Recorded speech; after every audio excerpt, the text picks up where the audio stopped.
Hello guys, welcome to my channel Bithika Som kitchen. আমার আজকের recipe mango kulfi ice cream. চলো আমি তো দেখাবো কী কী উপকরণ নিয়েছি। এখানে আমি দুটো আম নিয়েছি, একটা ছোটো সাইজের একটা বড় সাইজের নিয়েছি। এখানে আমি কাজু আর কিশমিশটা ছোটো ছোটো করে কুচিয়ে নিয়েছি। এখানে নিয়েছি বাতাসার গুঁড়ো, তোমরা চিনি দিলে চিনি দিতে পারো, আমি বাতাসার গুঁড়ো দিয়েছি। এখানে নিয়েছি মিল্ক পাউডার, একটু ঘন হওয়ার জন্য, টেস্ট আসার জন্য। আর এখানে কয়েকটা চামচ নিয়েছি, আমার লাগবে। আর এখানে নিয়েছি আমি দুধ, 1 কাপ দুধ আমি জাল দিয়ে নিয়েছি। সবার প্রথমে আমি দুধটার মধ্যে এই মিল্ক পাউডারটা মেশাবো।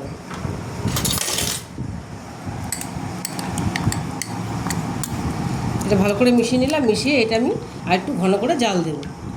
তার আগে আমি আমটাকে কুড়িয়ে নেব। প্রথমে আমটা আমি এই পেছন দিকটা কেটে নেব, এরকম করে কাটবো। দুটো আমি কেটে নেব। তোমরা চাইলে বড় আমও নিতে পারো, আমি ছোটো আমই নিয়েছি। আমার যেরকম ছিল আমি সেরকমই নিয়েছি। এবারে আমি এই আমটাকে আটিটাকে বার করে নেব। প্রথমে এরকম করে লম্বা লম্বা করে ছাড়িয়ে নেব আমটা, নাহলে আমটা ফেটে যাবে। এবার এটাকে আমি ঘুরিয়ে এটাকে আমি আলগা করে নেব। আমটাকে বাটি নিয়ে এলো সুন্দর করে, তাহলে বেরিয়ে আসবে আটিটা। এইটা ভেতরটায় আমি কুলফিটা বানাবো। একটু সাবধানে করতে হবে। দেখো আটিটাকে আমি আলগা করে নিয়েছি। আটিটা যদি না আসতে চাই, একটু পিছন দিকে চাপ দিলে আটিটা বেরিয়ে আসবে। হালকা করে চাপ দিলেই বেরিয়ে আসবে। আটিটা আমি বার করে নেব। আমটাকে আমি এখান থেকে পুরো আমটাকে আমি কাইটা বার করে নেব। এরকম করে আমি তারপর আমি একটু মধ্যে একটু আমটা ঢেলে দেবো। এটা আমি বার করে নিলাম। ঠিক সেমভাবে আমি এই আমটাকেও আটিটা আমি বার করে নেব। দেখো সেম আমি এই আটিটাও বার করে নিয়েছি। এবার আমি এই কাইটা আমি একটুখানি দিয়ে দেবো। বেশি দেবো না, অল্প করে দিলাম। আমি চারিদিকে ছড়িয়ে দেবো।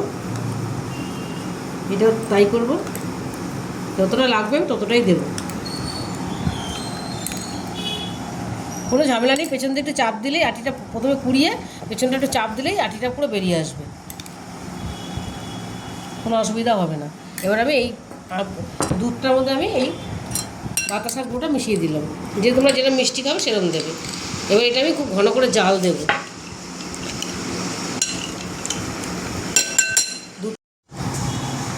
দেখো দুধটা সুন্দর করে ঘন করে জাল দিয়ে নিয়েছি, একদম সুন্দর ঘন হয়ে গেছে। এবার আমি এই কাজু আর কিশমিশটা দিয়ে দেবো। একদম কুচি কুচি করে দিতে হবে। এটা কাজুটা যদি গুঁড়ো করে দেওয়া যায় আরও ভালো হয়। আমি গুঁড়ো করে নিয়ে আমি কুচি কুচি করে কাঁচি দিয়ে কুচি কুচি করে কেটে দিয়েছি। এটা হয়ে গেল আমার। এবার আমি এই আম দুটো আমি একটা গ্লাসে, আর ছোটো আমটা গ্লাসে হয়নি, আমি একটা কাপে রেখেছি। তাহলে সুবিধা হবে না, পড়ে যাবে, বেঁকে যাবে। এবার আমি এরকম একটা প্যানের মধ্যে আমি ঢেলে নেবো, চায়ের ক্যানের মধ্যে, মানে ঢালতে অসুবিধা হবে।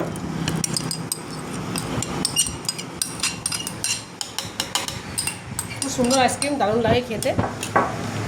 এবার আমি এর মধ্যে ঢেলে দেবো। গুলিয়ে নেবো, নাহলে কাজু কিশমিশগুলো এক জায়গায় হয়ে যাবে।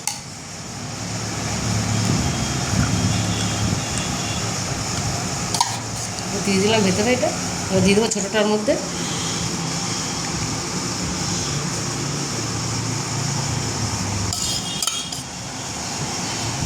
এটা আমার ছেলের পাগল হয়ে গেছে করানোর জন্য, তাই আজকে আমি এটা বানালাম।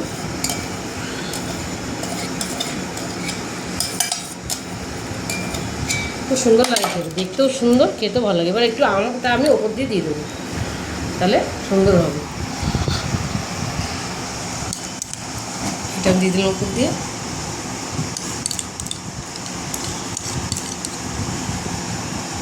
এটা আমার রেডি হয়ে গেছে।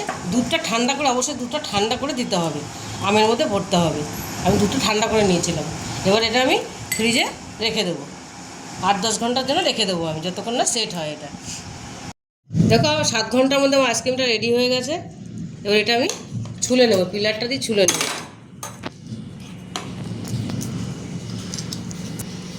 সুন্দর ছোলা হয়ে যাচ্ছে, আমের মতন পুরো ছোলা হয়ে যাচ্ছে।